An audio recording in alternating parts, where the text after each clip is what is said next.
Nyakoromo gin gi thuolo makare matudori kodwa kokalo e laini maroma tudruok maenari 36000 machiegni nyinga Milton Ochieng'. Odiechieng' mar ariyo machielo mar kawo pach jopiny e sub-counties kaka ne do ng'ado e odiechieng' manyoro ochung' e kaunti ma Kisumo kaluwore gi onge gimoro amora madhi nyime e apise mag CDF ma olor kaka ma Kisumu Central kod ka tiegruok ma Tom Mboya Labour College kuma nyoro chenrono nyotimore.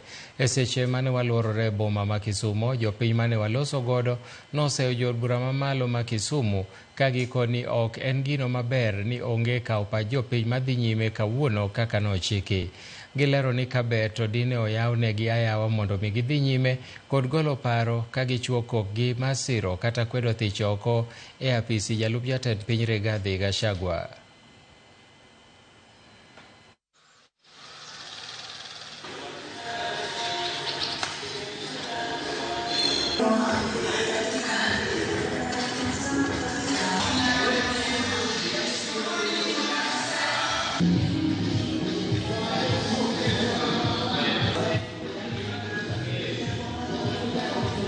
Nafurahia jana wenye walipata pale ofisini jana, ilikuwa kitu imekuwa online kila mahali. Hata leo hawangetuzuia, wangewacha watu waingie kama iko legal advisors wa challenge kotini, watu warudi kwa public participation ili tukue na haki kila jambo. Mtu asione atio region ndio walikuwa targetiwa pandio na wana support wengine wa support wengine. Hiyo sio jambo mzuri.